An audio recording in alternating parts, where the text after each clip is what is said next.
a Canadian government spokesman said that your art could not be described as original sculpture. Would you agree with that? Yes. Why do you agree? Well, because it's not original. You have just then copied a common item. Yes. Well, why have you bothered to do that? Why not create something new? Because it's easier to do. Well, isn't this sort of a joke, then, that you're playing on the public? No. It gives me something to do. Hello. I want to start this wee bit of content with a book. The book is called The Philosophy of Andy Warhol, which I have been reading lately, along with a lot of other Warholia. Warhol, as you probably know, was dyslexic. He struggled with reading and writing, and who knows, maybe this was part of his highly illustrative, meme-like visual genius, you could say. We have no letters written by Andy Warhol to anyone except for a few postcards he sent to his mother when he was travelling around the world in 1956, which all look something similar to this. Hi, I'm alright, I'm in Bangkok, I'm going to India next.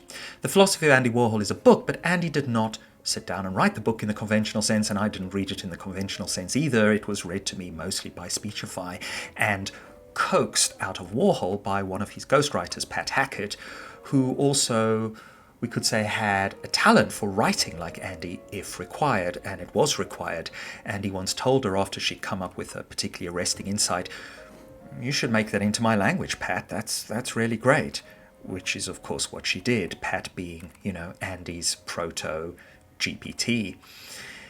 In the philosophy, Andy explains how to make content, something that, in a way, can be very neatly summed up by the title of this piece of content, Everything is Nothing.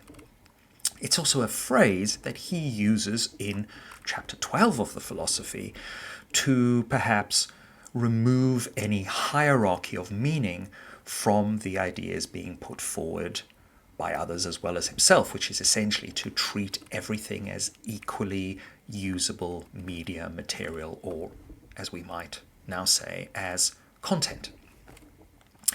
It's a weird chapter.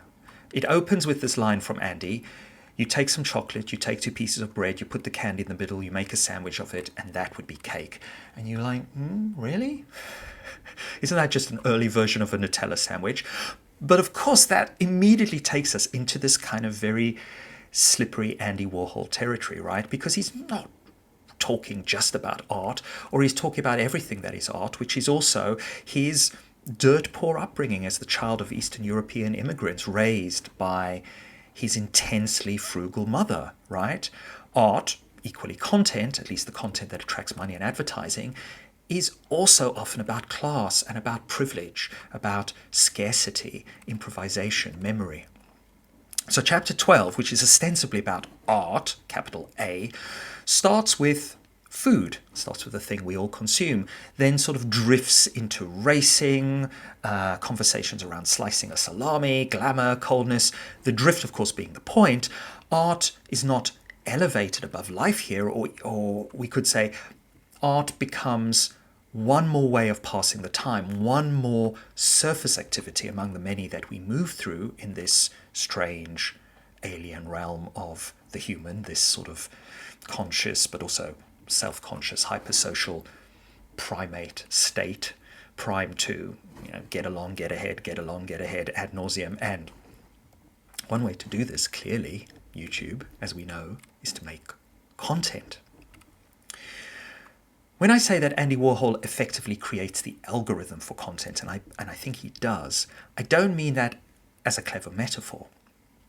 Or I'm not really saying that his art is really content or that our content is art. What I mean is that Warhol, if you read enough Warhol, is already operating very clearly within the same, I would say, threefold psychological engineering that now organizes almost all of our content culture. And what are these 3 engines?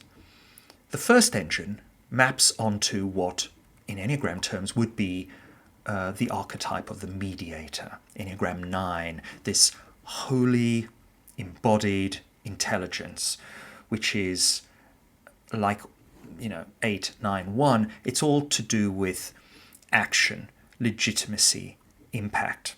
with how one takes up space in the world, or just as importantly, when it comes to, getting along and getting ahead and being a 9, a core 9, which I think Warhol is, how one avoids taking up too much space in the lives of others or society. You could even say it's linked to a kind of basic life force, an instinct to remain present, to stay in contact with our lived experience without triggering rupture or retaliation. And to do this, the content engine has to flatten. Warhol, like any good content creator on here, has a profound commitment to equivalence. He refuses to privilege one thing over another. A soup can, a celebrity, a tragedy, a joke, a bodily anxiety, a death image, a bit of gossip, they are all handled with the same tone, the same affect, the same surface attention. Nothing is elevated, nothing is protected, nothing is granted a particular interior depth, we might say. And very often with Enneagram 9s and with Warhol, this is mistaken for a kind of emptiness or a passivity, but it isn't. It's more a kind of active, fully embodied strategy. By flattening everything, Warhol removes friction at the level of impact. Nothing provokes too much, nothing demands allegiance, nothing risks exclusion. Everything can circulate. And this is why the work often feels calm and eerie at the same time. This, you could say, is the peace of equivalence, a way of staying in the world without being forced into conflict with it, without having to take a stand that might invite pushback. The gut relaxes because nothing is pressing too hard on it. The second engine is optimization through repetition, and this maps very clearly onto the Enneagram 3 archetype. This is a heart engine because it is fundamentally about value, about what counts, about what registers, about what gets mirrored back as worthwhile. And here, Warhol is not asking what something means, he's asking whether it works, whether it has value. And if it works, repeat it. If it repeats, if it gains value, then scale it. Right? And you see this everywhere with everything he does. Marilyn works, so we do Marilyn again, right? Soup works, do soup again. All 37 or whatever, varieties of it. Disaster works, so disaster again. Not because Warhol is romantically obsessed with these things, as an Enneagram 4 might be, but because they already hold attention, they already perform. This is not expressive art, as we understand it, but more feedback-driven production. Warhol watches what sticks, what circulates, what people respond to, and he gives them more of it without apology. He strips out the moral drama, we could say, of art forever. Performance replaces intention, output replaces authorship. This, and it very much is in Enneagram 3 land, is logic emptied of sentiment. Value is no longer about authenticity or depth. Value is about visibility, repetition, recognition, algorithmic thinking, we could say, before the algorithms even arrived, right? The logic of content before those platforms are in place as they are today, through which we now live our lives. You see this everywhere. I mean, you see this in someone like Karim Rahma with projects like his, Subject Takes, presenting himself.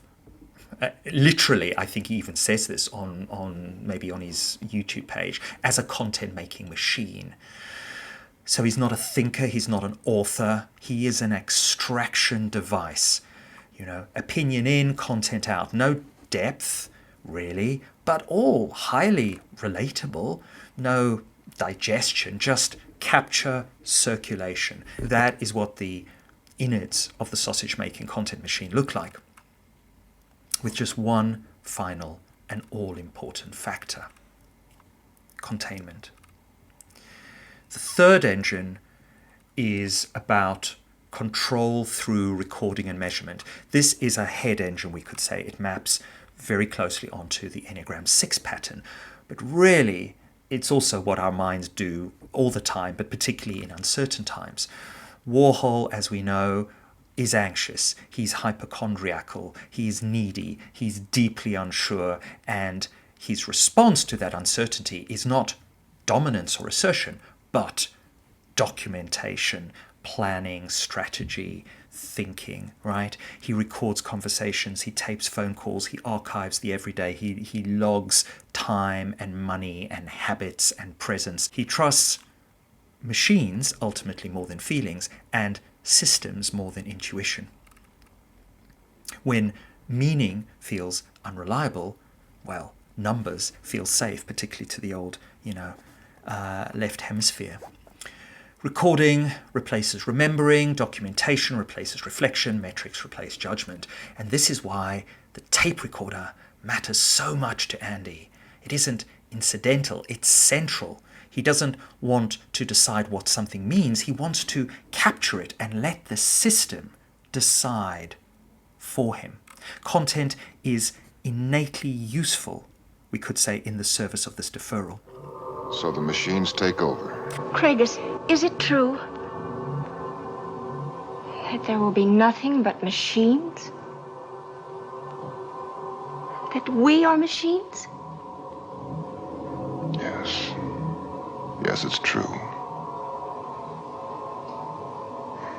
Machines. Machines have less problems, Warhol famously told Time magazine in 1963. I'd like to be a machine, he then went on to say. Wouldn't you? According to Warhol's friend and biographer David Bourdon, his favourite film of 1962 was The Creation of the Humanoids, in which a post-apocalyptic labour shortage is resolved by the invention of humanoid robots.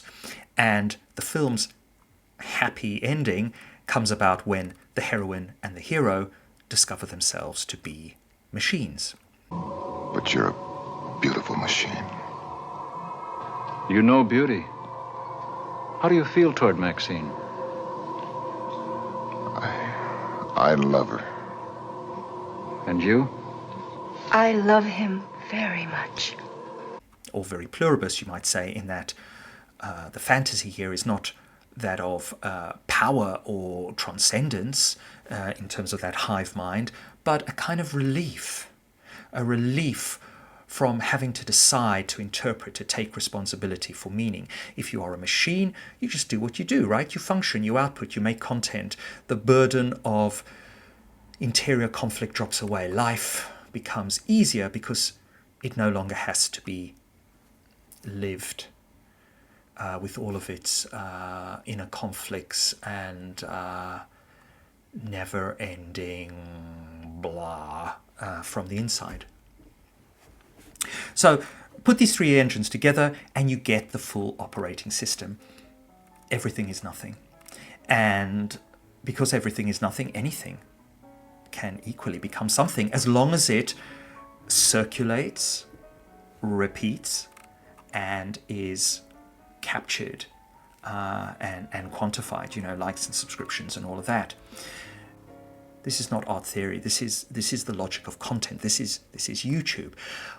But it's also that sandwich being passed off as a cake, right? Which is to say, you take some humble domestic materials, things everyone already has lying around in the pantry, bread, chocolate, or in this case, your phone, some editing software that came bundled with your computer, a clip-on mic or something, nothing special. And through this very minimal act of arrangement, you suddenly have content, a kind of cake, a kind of art, which is also to say a kind of nothing, literally. I mean, think about it. YouTube shuts up shop and everything on here dies. It doesn't exist. In a way, none of this content that we are pouring out every day actually exists in any meaningful form, in any real touch me, touch it kind of form. But Warhol's not Elliott Smith. Everything means nothing to me. He's not doing that, right? It's not done in a despairing way, even though he had plenty to despair about. It's more like, well, this is what we do, us humans now. Content is who we are, right? half a century after Warhol, our social media diet is really not much more than this endless supply of chocolate sandwiches circulating faster than appetite, faster than meaning, faster even than attention itself. And the best way of expressing that, I'm arguing here, is everything is nothing. Another way of saying that is everything is content.